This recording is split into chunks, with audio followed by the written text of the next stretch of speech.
Hi, my name is Liz, and you're watching For Booking Out Loud.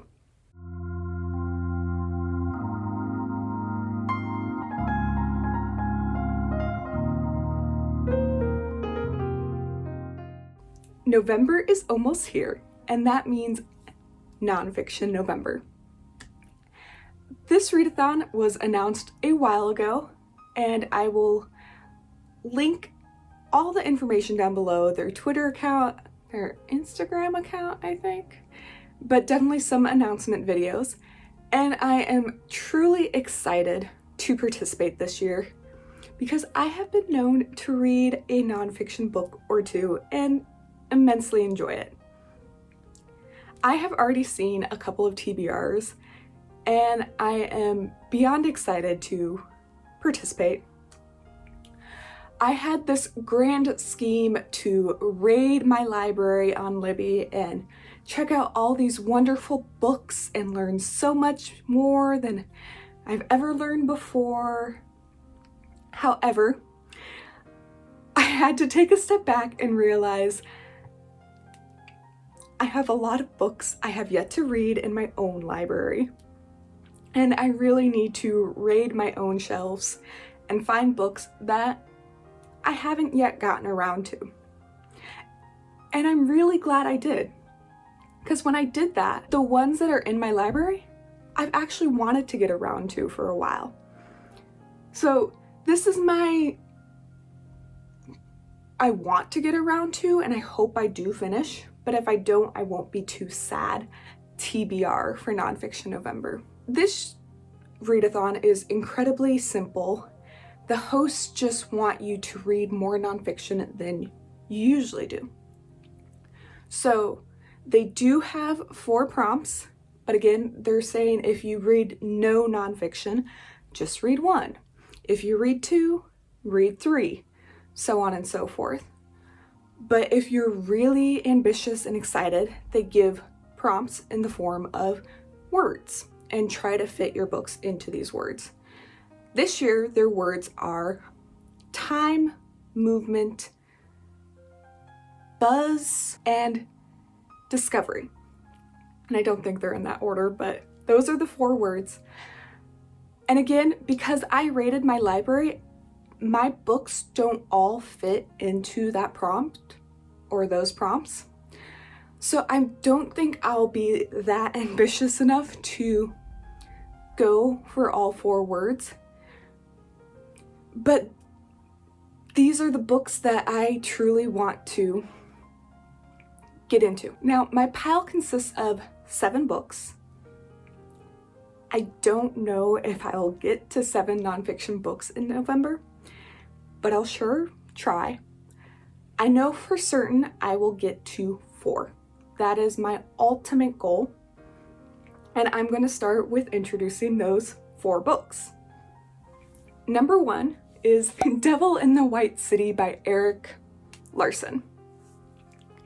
This is a book I've actually heard a ton about, and I was actually discussing it with Amy from A Star Reads when she came out with one of her nonfiction reviews, because I thought I had heard about it and it sounded so familiar, but I couldn't understand why.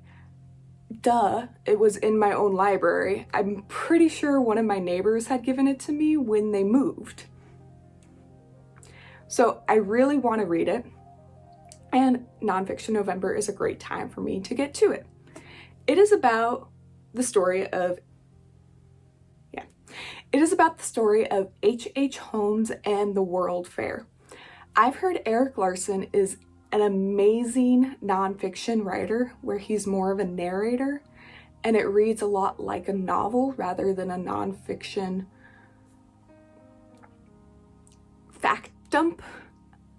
And it sounds amazing. This is going to be my first Erik Larson book, so I'm really excited about that. But this is going to be my first goal during November. The second book is Why Do All the Black Kids Sit Together? Why Are All the Black Kids Sitting Together in the Cafeteria by Beverly Tatum. This was given to me by my school because we had the grand idea of reading books in book clubs based on social justice issues last year in the spring before everything happened. But my school still went through and bought everyone the book that they had chosen. And I just got my hands on the one that I picked. Really excited to still read it and hopefully still discuss it with the people I was gonna have discussions with. Maybe this spring, so we'll see. But this book talks about why kids are still congregating together in their own racial groups and really going deep into why we even still need to talk about that, because we do. Really excited to get into this one and find out the author's perspectives and what she brings to the table. Clearly, because this is actually a reprint from something that she wrote about in the 90s, and saying why is this still an important topic in 2020. So, incredibly excited for this one, definitely gonna get to it. Now, number 3 is another interesting pick. My brother has been dying for me to get to this for years. It's called Imagined Communities by Benedict Anderson.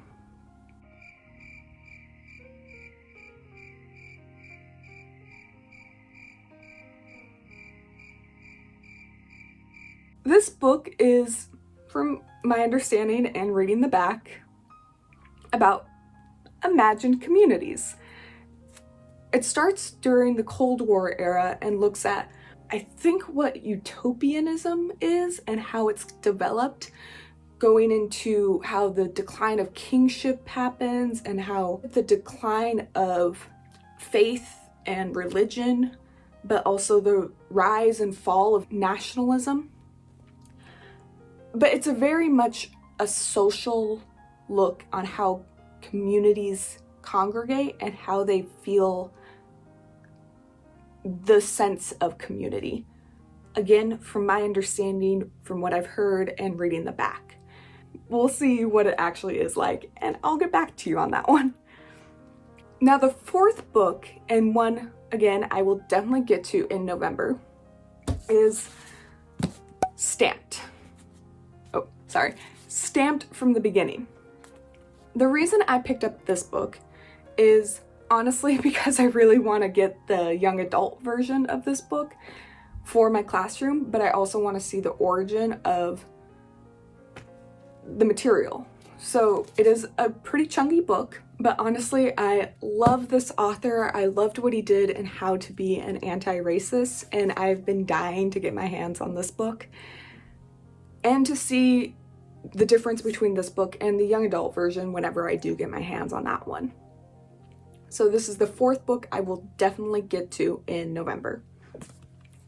Now, kind of my wish list, and if everything goes absolutely right, I have 3 more books that I want to get into. The first of which is Survival Math by Michael S. Jackson.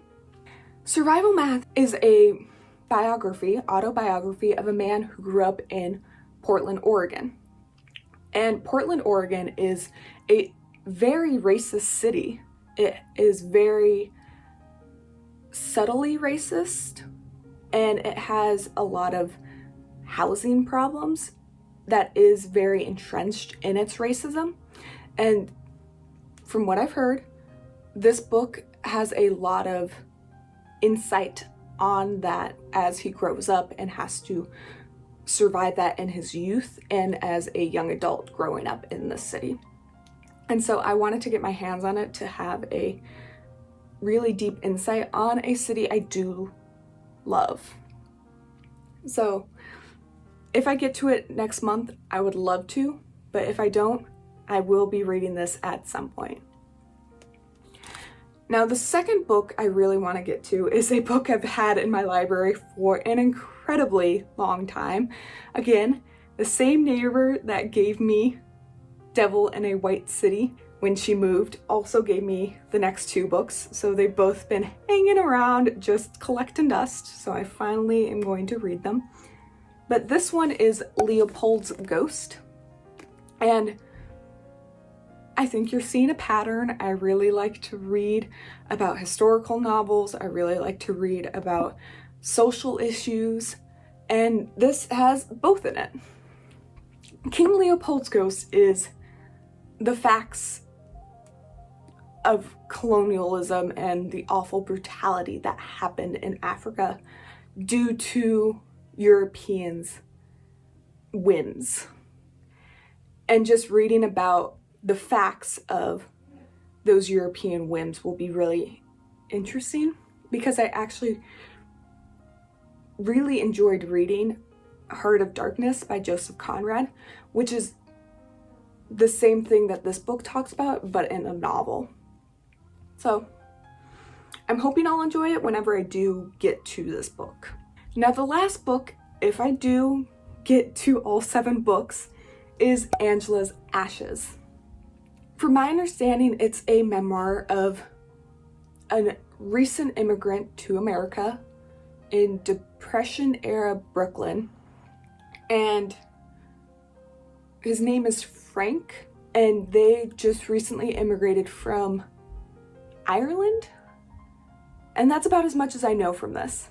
It says it's a Pulitzer Prize winning book, so I'm hoping it's good, and I'm hoping it's very insightful, especially during a time in history that I'm not as familiar with as other periods of history. So probably heartbreaking and probably very informative. I really hope I don't cry reading this. How about that? That's my ultimate goal for this book. I hope I don't cry. But Angela's Ashes is number 7 on my list for November if I get to it. So those are my hopefuls in November, and I hope this helps someone out there if they're having some trouble. If you liked this video, I post on Tuesdays and Fridays, and have a wonderful day. Bye. Because we had the grand idea of having book clubs based on